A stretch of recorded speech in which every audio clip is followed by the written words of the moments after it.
How does use of credit slash procurement cards interrelate to county employees getting purchase orders? Won't change at all. Again, we will, as noted in the presentation, that the purchase order will now be to Chase or to First Merit or to Huntington or PNC or Wells Fargo, whomever is the ultimate issuer of the credit card. The purchase order will be done to them. It'll be handled internally like anything else in terms of tracking the spending on there. So for the folks that are setting this up, they are, really no different at all than how we allow for reimbursements to an individual employee. It'll be not materially different. So, in other aspects of Stark County political subdivision government, there have been some problems with at least a couple credit card uses. One was with the CIC in Canton, and then there was with Massillon city government. There was a problem.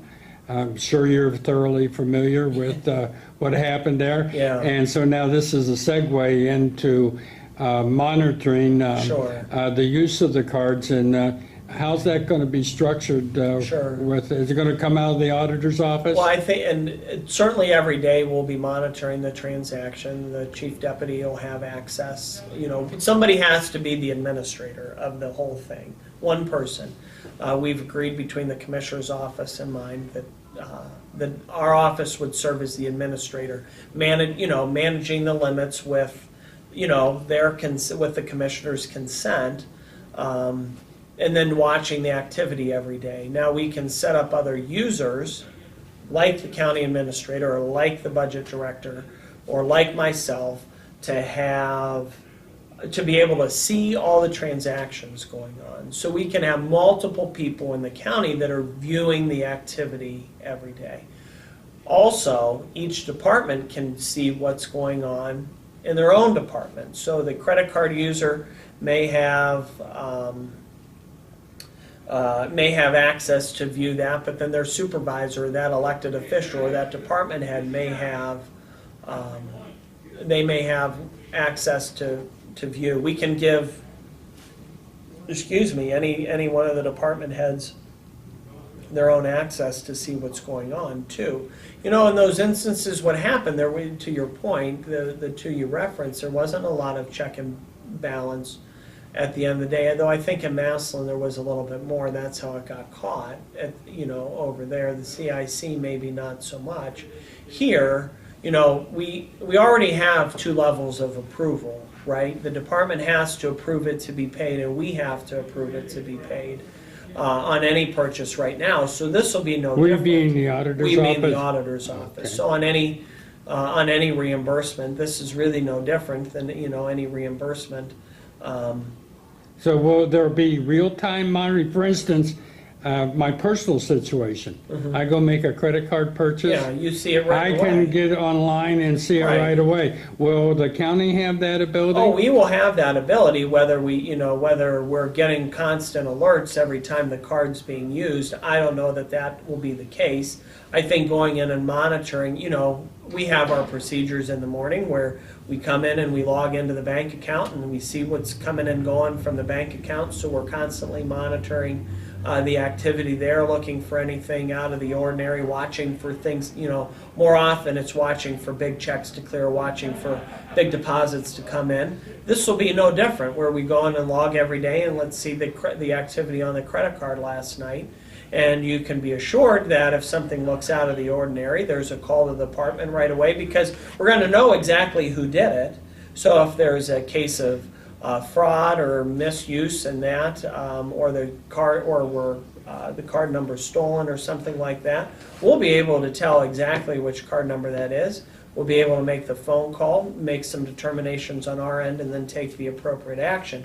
As you note in the policy here, this is on the employee at the end of the day. They are. I did note that if there is some misuse, the bottom line is the employee's going to be liable. I wanted to go one more step on analysis. Let's say that it turns out that it's reasonable to believe that the person should never have been given a credit card, credit card in the first place. What does that say about the approving authorities? Is there some caution there at the approval level that, it could be that a person is individually liable, but the person may be uncollectible? Where do we go from there? Because we are talking about county money, right? Right, we are talking about county money. I think a couple of things with that. One, most of the limits are going to be, the authorization limit is going to be fairly low, as we discussed, somewhere in the $1,000 to $2,000 range. So we would hope that that is able to curb any instances where we might where somebody might abuse it to the point that we couldn't get our money back from them. Second, we're fortunate to have good attorneys that work for us too in the prosecutor's office who have experience in dealing, in the few instances since I've been here, of dealing with employee theft. And they've always been very aggressive in helping the office holder pursue those cases. So I understand your point, but I think we'll have enough safeguards in place to do it. So The oversight in terms of person hours, that takes time. Yeah. And takes personnel. What do you envision that's going to cost the county in terms of opportunity costs, because the employee could otherwise be doing other things? Sure. When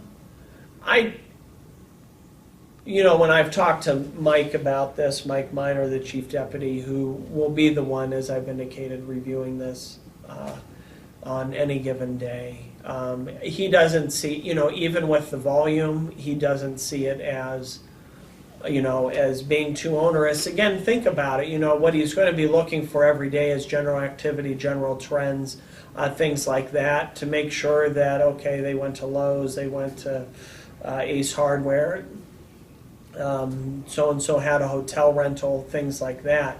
Know always that there's going to be documentation on the back end. So we're going to, the initial day-to-day is looking for reasonableness, right? It's looking to see, does everything out there look reasonable?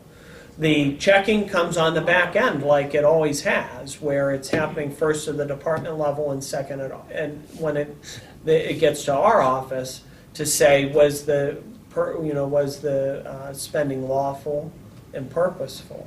So you anticipate that there's not going to be a significant uptick in personnel time? No, not at all. Okay. Not at all. So on the other side, are there some efficiencies to be gained from going this route? Right. Oh, we think so.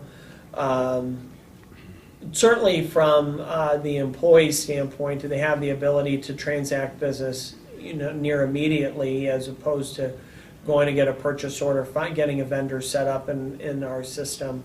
It can certainly be that way. We look at it over time to help us to not cut as many checks on a daily or monthly basis. I haven't given the report to the commissioners in a while, but we are very, very mindful of our transaction count, particularly our paper transaction count.